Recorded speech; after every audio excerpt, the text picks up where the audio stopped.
Hey guys, what's up? And I told you my fiance would be in my next video, and I'm sorry we completely forgot and ran out of time. But I had a little information that I wanted to share with y'all about military, civilian, anyone that's trying to get the domestic partnership papers. And what I wanted to let you know was back home in Georgia, I know you have to be either a resident or one of you have to work in the county or state that allow domestic partnership. And me and Coach were having so much trouble trying to figure it out. But I actually found out here in California, you don't have to be a resident. You don't have to work here. All you have to do is go to this website. Go to Secretary of State of California, and over on your left-hand side there'll be a little link you can click on that says Domestic Partnership. Click on that link. You'll come up with like an information thing. Click on the paperwork, and it'll pull up like these two sheets of paper. Print them out, fill it out, get it notarized, and send it to the state secretary. And the address will be on one of those sheets of paper. Send it there. They overview it for about 3 or 4 weeks, I believe, and they send you back your certificate. Easy as that. First, it's been a little bit harder.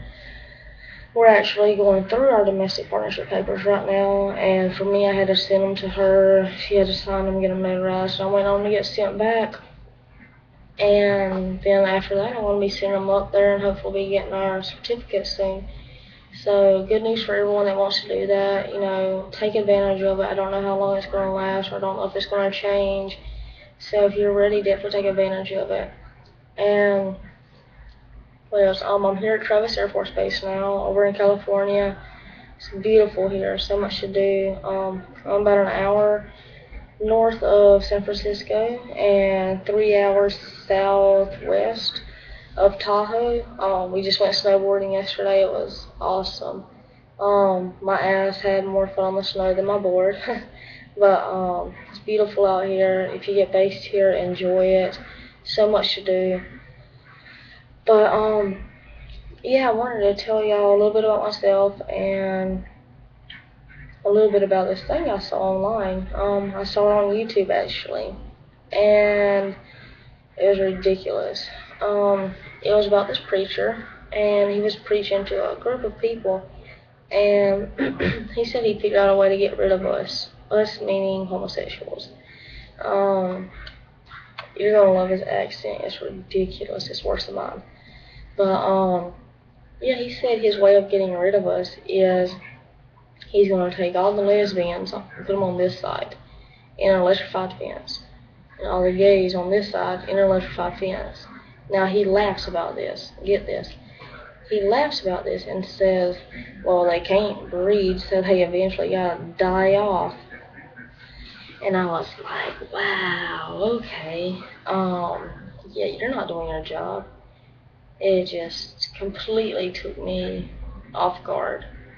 And my thought was like, I hate you. But my second thought was, you're supposed to be preaching the Word of God and inviting people into your religion and your beliefs, and you're doing nothing but pushing them away. You don't know if people are in your church that have a homosexual son or daughter, or if a grandparent or an aunt, uncle, sister, brother that's in there that has a homosexual friend, daughter, sister, whatever, and you just really offended them and probably pushed them away from your church, and they probably won't be coming back. So you have to think about that. Like, your hateful words are pushing people away from church and from your religion, whether you be Christian, Mormon, Jewish, whatever. You're supposed to love everyone. You can't go about things like that.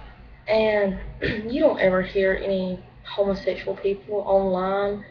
Well, you probably do, but it's more rare to hear us say hateful things, and you don't hear us on here saying, oh, we hate Christian people, they should all die, or we hate straight people. You don't hear us saying that.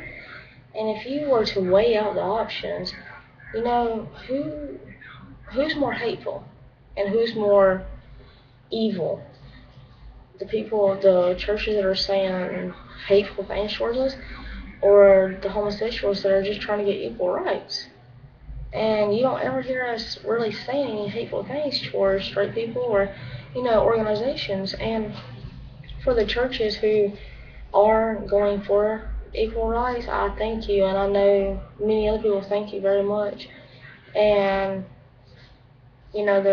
we can't show our gratitude enough. But for that guy, I don't know about your other followers, but you really pushed me away from church, and it just made me double think it because I'm all the way across the country from what I know. And it makes me worried, like, what if I go to what if I go to this new church, and halfway through the service, they start preaching about hating gays or, hate, period. I'm not going to know how to react to that, and it's going to upset me a lot. And so it's pushed me away from church a lot, and I haven't been in a while, honestly, since I've been home. And it's like I told my mom, I believe in God, and I believe in the miracles He can do, but I don't believe in some of what's written in the Bible, because if you really go in depth to the Old Testament, it says so many hateful things, crazy hateful things, and I just don't think God would want that. I don't think He would say some of the things it said in the Bible. So that's just my beliefs. I know to some people it's not going to make sense, but that's just me, and it's just ridiculous what can be said. And if these so-called preachers and really, really, really religious people follow the Bible as good as they say they do, they would know, you're not supposed to judge. We're not supposed to hate each other. You're supposed to love everyone and bring everyone in, whether it be a murderer or a homosexual person. People can, I'm not going to say change because I'm not going to change, but you don't know a person by the story you hear. You don't know a person because I'm homosexual. You think I'm bad and this evil person. And honestly, my friends and family would have to not agree with you whatsoever, because I have a short temper, but I'm one of the most loving, caring people you'll probably ever meet. And I actually changed a lot of people's minds about gays in tech school. I had two guys that was in tech school with me. Said they didn't like homosexuals at all until they met me, and they realized what we're really like. We're not these weird people that some people think we are. We're an average, everyday person. And I can be your best friend or I can be your worst enemy. It's just how you treat me. But it's just crazy about what some of these people are saying.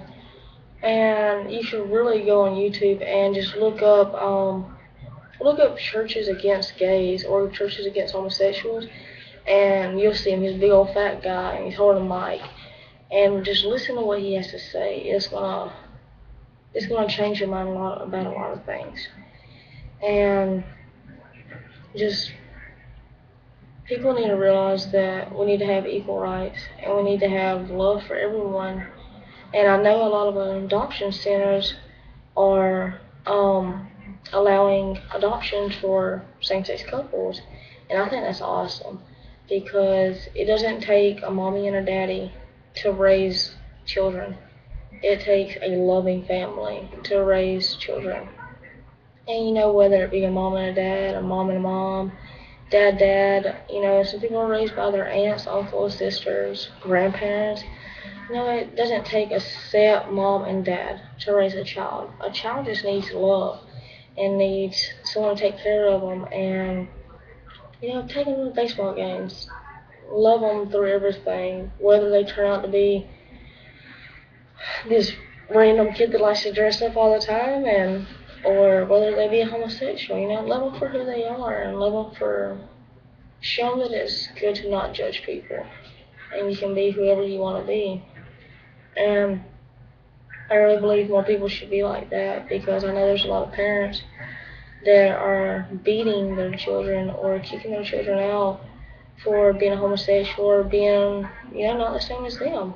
And it's heartbreaking, because I grew up in a family that loved me for who I am. And needless to say, my family pushed me out of the closet. But, they always knew. They always had a hint, considering I would never wear girl clothes, and they couldn't keep me in a dress for more than 30 seconds. But, they welcomed me with open arms, loved me, my grandparents also. And I wish my parents could be like that. And I thank my parents for loving me for who I am and loving my past girlfriends and my now fiance. Not necessarily pushing them away and judging them. And, I wish people could have parents like mine all the time. But, it's not always that case. And for the ones of you who don't have the same loving parents as mine, I'm sorry. And know that it does get better. Eventually you can move out. There are people out there that love you for who you are. And they're not going to try to change you. They're not going to hate you. But also know being a homosexual comes with its problems. Prepare to always hear that one remark. But you'll get used to it and you'll let it brush over your shoulder. It becomes just stupidity. No matter if you're homosexual or a regular person, someone's going to always have something to say about you. So just think of it that way. But I just wanted to give y'all a little bit of info about that. But a little info about my situation right now is here at Travis Air Force Base in California. I'm loving it. For the people who are just getting out of tech school or basic, when you get to your first base, go ahead and prepare to want to slam your head against the desk all the time. You go through a lot of CBTs. You go through a lot of, I'm about to start my CDCs probably within the next month or two. FTAC sucks, but you get a lot of stuff thrown down your throat at one time and are expected to pick it up like that. But it's very stressful. You're going to be tired all the time, but that's basic. So keep your head up. It gets better. You'll make some amazing friends. Get out and do stuff. Don't sit in your dorms. Don't be a dorm rat. Get out and do stuff. Meet people. And I don't know about other bases, but here people are very friendly. Like, I can walk up to some random person and start talking to them, and we hit it off and are cool with each other. And just make sure you get to know people. Don't get depressed. Go out as much as possible, but also be very careful with your money, because they're probably going to overpay you when you first get here. So be careful with that. But people that are coming to Travis, you're going to love it. It's beautiful. We're close to the beach, close to snowboarding. People here are very awesome. We have a lot of things to do. That's about it for me right now. But wish me luck on our domestic partnership papers. I'm hoping Kelsey's last name will now be Ray. So I'm very looking forward to that. I know she is too. But if y'all have any questions about anything as far as like information about Proposition 8 or DOMA that's actually getting heard about the 26th and 27th, don't forget, keep an eye on the news. If y'all have any questions about that, about basic growing up homosexual, I can give you as much information as possible. Any questions about the Air Force, basic, tech school, anything that I've been through, you're more than welcome to ask, and I'll be more than welcome to give you as many answers as I can, help you out as much as I can. And if I don't know the answer, I'll be glad to look up the information for you. I'm a very open person, willing to talk to anyone. So don't be shy. Go ahead and ask. And if you want, you can hit me up on Facebook. I'm under Nicole Ray, R-A-Y. You're more than welcome to add me. And I'll be getting back with y'all in another video probably within a couple days or maybe next week, depending on how this week goes. But again, for the ones who are standing up for equal rights, thank y'all so much. All of us appreciate this. And for the ones who aren't, open your eyes. Times are changing. And better yet, go find you a gay person and get to know them. And maybe then you'll have a change of heart. Because we're just like you. But I'm going to let y'all go for the night, and y'all have a good one. And thank y'all again.